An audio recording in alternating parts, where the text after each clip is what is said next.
ఎవడైనా 3 నెలలు 6 నెలలు ఈ ప్రభుత్వం ఉండదు అని గ్రామాలకు వచ్చే మా కార్యకర్తలు వాళ్ళని పట్టుకొని యాప చెట్టు కట్టేసి లాగుల తొండలిడ్చి కొడతారని చెప్పి నేను ఈ సందర్భంగా చెప్పదలుచుకున్నా.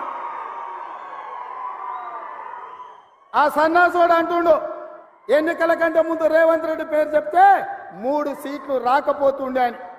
నేను ఇవాళ ఈ వేదిక మీద నుంచి ఆ సొల్లు వాగుడు వాగే కేటీఆర్కి నేను సవాలు విసురుతున్నా. బిడ్డ, ఇవాళ నేనే ముఖ్యమంత్రి, నేనే పిసిసి ప్రెసిడెంట్ను. రేపు రాబోయే పార్లమెంట్ ఎన్నికల్లో నేను సవాలు విసురుతున్నా. నీ చేతనైతే దమ్ముంటే నువ్వు మొగోడు అయితే ఈ తెలంగాణ రాష్ట్రంలో బిడ్డ ఒక్క సీటు గెలిచి చూపించు. నీ అయ్యా నువ్వు వస్తావో నీ అయ్య వస్తాడో మా కార్యకర్తలు చూసుకుంటారు. బిడ్డ, నువ్వు అనుకుంటున్నావా అల్లా తప్పగాడని? అల్లా తప్పగాలం కాదు, అవులగాలలాక అయ్య పేరు చెప్పుకొని కుర్చీలో కూర్చోలేదు సన్నాసోడా.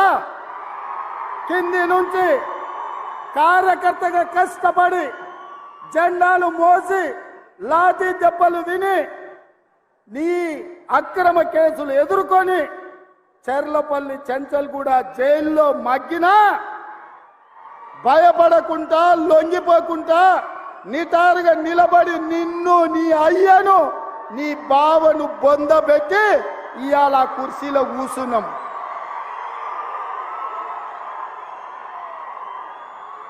ఈ కుర్చీ ఇనాం కింద వచ్చింది కాదు, ఈ కుర్చీ అయ్య పేరు చెప్తే వచ్చింది కాదు బిడ్డ. నల్లమల్ల అడవి నుంచి తొక్కుకుంటూ వచ్చి నీలాగటో నెత్తి మీద కాలు పెట్టి తొక్కి ఆ కుర్చీలో కూర్చోబెట్టిండు మా కార్యకర్తలు. ఇవాళ కుర్చీ ఉందంటే అది మా కార్యకర్తల త్యాగం. ఇవాళ కుర్చీ ఉందంటే మా కార్యకర్తల పోరాటం. ఈ కార్యకర్తలు వీళ్ళు నాకు అండగా నిలబడ్డంత కాలం, నన్ను భుజాల మీద మోసినంత కాలం, నువ్వు కాదు, నిన్ను పుట్టించిన నీ అయ్య కాదు, వాళ్ళ దేవుడు వచ్చినా ఈ కుర్చీని తాకలేరని నేను ఇవాళ చెప్పదలుచుకున్నా. ఇవాళ ఆయన మాట్లాడుతుండు మేము సోషల్ మీడియా ఉంటే మేము గెలిచేటోళ్ళమని. అరే సన్నాసోడా, ఉన్న టీవీలన్నీ సుట్టపొల్లవే కదరా. మాకేమన్నా టీవీ ఉందా? మాకేమన్నా పేపర్ ఉందా? మా అయ్య చూపించుకోవడానికి ఏమన్నా టీవీ ఇచ్చిండా? రాసుకోవడానికి ఏమన్నా పేపర్ ఇచ్చిండా? సొల్లువాగుడు వాగడానికి మాకేమన్నా మైకులు ఇచ్చిండా? సాయంత్రం పూట సేద రీయడానికి జూబ్లీహిల్స్లో సినిమా వాళ్ళ గెస్ట్ హౌస్లు ఏమన్నా మాకు ఇచ్చిండా? ఏమిచ్చిండా? మా కార్యకర్తలు కష్టపడితే, మా కార్యకర్తలు నిలబడి కొట్లాడితే మాకు ఇవాళ ఈ అధికారం వచ్చింది. ఇవాళ నువ్వు చేసే తప్పుడు పనులు మా కార్యకర్తలు సోషల్ మీడియాలో పెట్టారు. మాకు ఆ ట్యూబ్ అక్కర్లేదు, ఈ ట్యూబ్ అక్కర్లేదు, ఏ ట్యూబ్ అక్కర్లేదు. బిడ్డ, నీ ట్యూబ్ లైట్ వలగొట్టే బాధ్యత మాత్రం మేము తీసుకుంటాం. ఆయన చివరికి దివాలా చెడి యూట్యూబ్ ఛానల్ పెట్టుకుంటామంటుండు. అట్లనే కృష్ణానగర్లో ఏదైనా బ్రోకర్ దందా కూడా పెట్టుకో. అది ఇది 2 కలిస్తే బాగానే నడుస్తుంది నీ వ్యాపారం. ఇప్పటికి కూడా సిగ్గురాలే. వాళ్ళ కుటుంబం తోసుకుంటే తెలంగాణ ప్రజలు చెప్పు తీసుకొని కొట్టినరు అనే సంగతి ఆయనకు అర్థం కాలే. 10 ఏళ్ళు అడవి పందుల్లాక చెరుకు తోట మీద పడి అడవి పందులు తిన్నట్టు మా వికారాబాద్ పరిధి తాండూరు ప్రాంతంలో పల్లి చేను వేసుకుంటే అడవి పందులు రాత్రిపూట చేను మీద పడితే ఆ పంట కాపాడుకోనికి మా రైతులు కరెంటు తీగలు పెట్టి కాపాడుకుంటారు. అట్లనే తెలంగాణ ప్రజలు అడవి పందుల్లాక తెలంగాణ మీరు తెగమెక్కుతుంటే కరెంటు వైర్లు పెట్టి మిమ్మల్ని కరెంటు తీగలకు బలిచ్చి ఇవాళ కాంగ్రెస్ పార్టీని అధికారంలోకి తీసుకొచ్చారు. అందుకే మిత్రులారా, ఇవాళ నేను ఒక్క మాట చెప్పదలుచుకున్నా. సోనియమ్మ మాట ఇచ్చిందంటే అది శిలా శాసనం. సోనియమ్మ గారు ఏదైతే మాట ఇస్తే అది శిలా శాసనం. ఆ శిలా శాసనాన్ని అమలు చేయడానికి మా ఊపిరి పోయినా మా రక్తం దారబోసైన అమలు చేసే బాధ్యత నా మంత్రివర్గం, నా మిత్రులందరూ కలిసి తీసుకుంటాం. ఇవాళ ఇచ్చిన మాట నిలబెట్టుకోవడానికి కాంగ్రెస్ పార్టీ సిద్ధంగా ఉంది.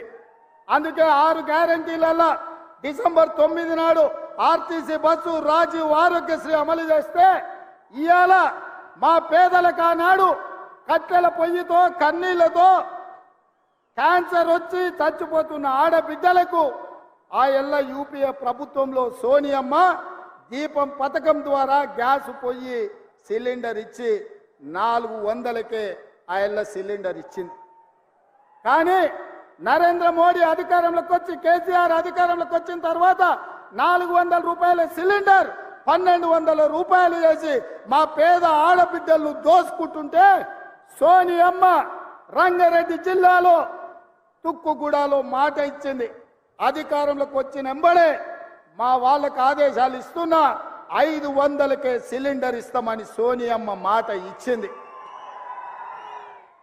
ఆ అమ్మ సోనియమ్మ ఇచ్చిన మాటను దృష్టిలో పెట్టుకొని ఇవాళ చేవెళ్లలో ఈ గొప్ప పథకాన్ని ఆమె బిడ్డ మన నాయకురాలు ప్రియాంక గాంధీ గారి చేత ప్రారంభించాలని ఈ ఏర్పాట్లు అన్నీ చేసుకున్నాం. మిమ్మల్ని అందరినీ ఆహ్వానించినాం. కానీ మహబూబ్ నగర్ జిల్లాలో శాసన మండలి ఎన్నికలుండి ఎన్నికల కోడ్ వచ్చి ఆ కార్యక్రమాన్ని చేవెళ్ళ ఈ వేదిక మీద చేసుకోలేక సచివాలయంలోనే ఈ రోజు 500 రూపాయలకు సిలిండర్ ఇచ్చే కార్యక్రమాన్ని ప్రారంభించి అదే విధంగా ప్రతి పేదవాడి ఇంట్లో వెలుగులు ఉండాలి, ఫ్యాన్ ఉండాలి, ఫ్రిడ్జ్ ఉండాలి, టీవీ ఉండాలి.